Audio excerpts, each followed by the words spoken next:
Morning guys, it's Russ here from Promotion Fitness. It's a bright early Sunday morning in February. It's nice and cool actually, a good day for a run.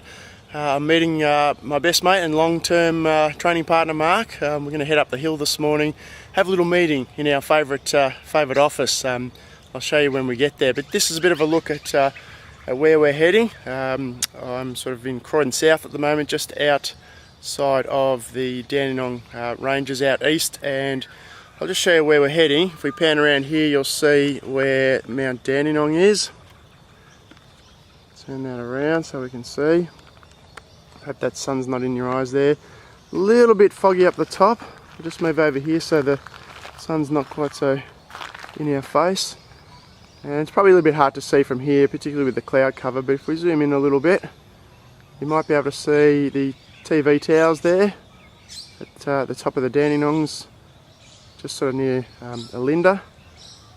It might be a bit foggy, it'll probably be pretty cool up there this morning, but anyway, I'm about to head off to the base of Mount Dandenong there, where I'll be meeting up with Mark, and we're going to head up the top. So it's been about 4 weeks since we've done this. We normally do it every Sunday morning, but I've been a bit of a sooky lala with a sore back, so it'll be an interesting test to see how the back's pulling up. But alright, we'll see you at the base and we'll chat again. Thanks guys, see you there. Righto, well we've made a start. I'm huffing and puffing already, and we won't stop here too long. Oh, there he is.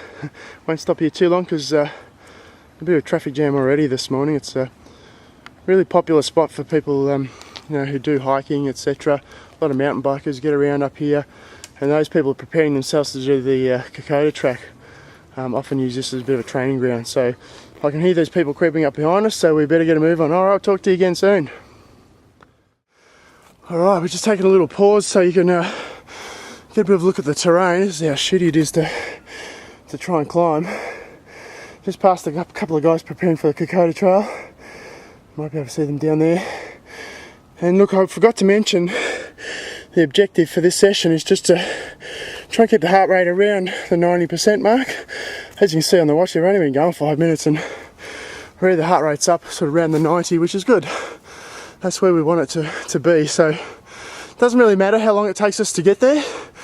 We're just going to try and keep the foot on the gas a little bit and keep that heart rate up around the 90% mark. So, alright, we'll see you up a bit further.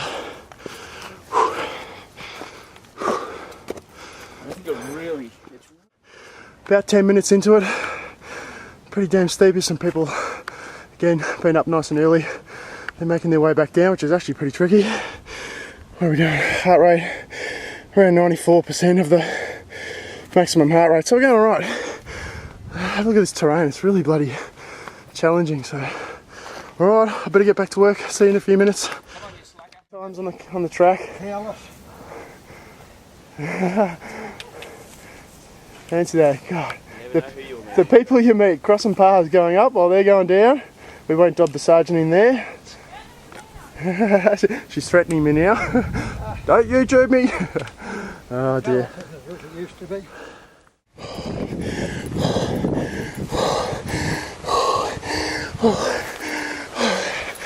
That's the hardest part. At the top now. Sort of running parallel along the top of the track now. Almost at the office, and that makes it all worthwhile. You'll see what I mean. Right, last little bit, come on, pick it up.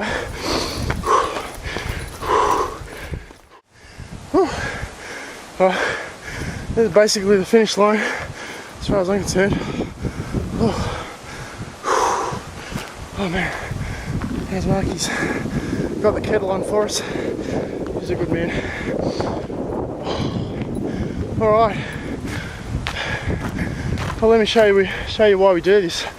One, because I'm stupid, but there's our office just there. This is our boardroom desk. It's very expensive. We imported it from Italy. It's what is it, mahogany or something fancy, mate? Anyway, it's fancy. And look, it's a bit wonky. It's got a bit of a slope on it. Son Nuffy's got to come back and fix that up if it's not level.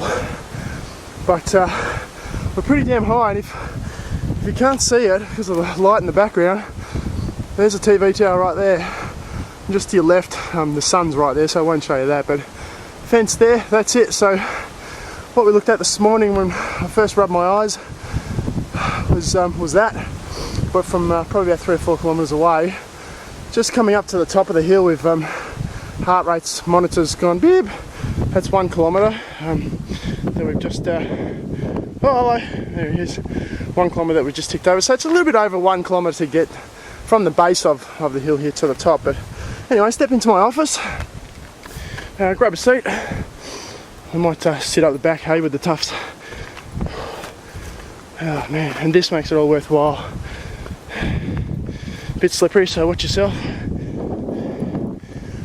There's our little table or ramp if you're stupid enough to carry a hang glider up here, run down this sucker and then jump off into that. And Check that's that why out. this is our office. Check that out. That is just awesome. Whew. Man, that is worth every heartbeat. Okay, well I hope it's okay volume wise because it's quite windy up the top here, so we'll try and speak up a little bit. But we've had a few emails during the week from those people who started on the group coaching program with us, and a lot of the emails were in regards to training schedules and how often should I be training during the week, etc. Well, it's not quite a simple question to answer, but first of all, it depends on how many different training programs you're following. If you're only following the one, for example, you might be doing the beep test training program, you work your way through the sessions and you really need to use your recovery as an indication of when to train again. So if you do a session on Monday and by Tuesday you're feeling 100%, there's no reason why you can't do the next session, and your body's going to tell you at some stage when it's too much to follow up the next day with another training session. So you just need to listen to your body. If you're quite sore and stiff and very tired the next day, and very often it's actually the second day after your training, some 48 hours later before that onset of muscle soreness kicks in. Sometimes there's a bit of a delay over the first day and a half, and it's the second day that can really kick in. So just be guided by how you feel. If you're stiff and sore, then don't train again. You're actually better off to rest and then wait until you've recovered 100%, then you can get back into it again with another 100% intensity training session. If you're doing more than one program, if you're doing, say, the beep test training program and the push-ups training program, there's no reason why you can't actually alternate the two. So for example, on the Monday you could do the beep test training, and if your legs are quite heavy and sore from running, then there's no reason why you couldn't do the push-up program on the Tuesday, because you're using different muscle groups, different energy system.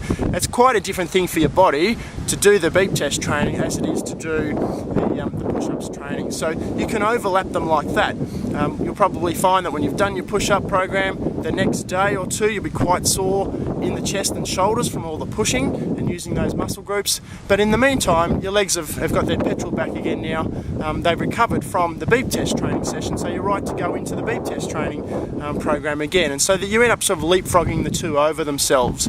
And you can do that with up to 7 programs. In total, of course, there's 7 individual tests that make up the fitness test for police applicants, and so you can actually incorporate all 7 and you would work off a 14-day program. But I won't go into that now because there's too much detail for that. But what we're going to do is we'll put a link on the website so that you can actually download an example of a 1, 2, 3, 4 right through to 7 training program schedule, and with a bit of luck that'll make it crystal clear for you. But if it's not, of course, then don't ever hesitate to give us a buzz or send us an email, because it's that information that we use to do stuff like this today, to think about ways that we can improve how we deliver the service to our clients. So don't hesitate to sing out. So any questions, anything that I might have missed, Mark, that might be important in relation to training schedules, or even anything else quickly that came up during the week from some of the guys doing the coaching program? No, I think that was the main thing for this week. But I tell you what, we've been up here long enough, we've recovered, and it's time for us to head back down the mountain.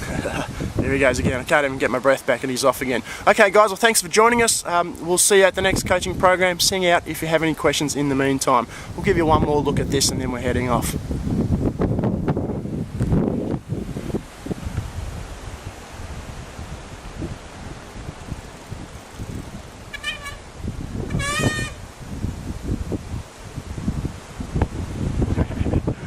I don't know how old that kid is. He's not very old, but he's ridden all the way up by the look of it. Unless, of course, he lives on the top of the hill and he's just ridden down a little bit. Either way, he's onto the secret like us. Righto, there's Dad not far behind him. Righto, time to move, guys. Alright, we'll see you at the next session. Cheers.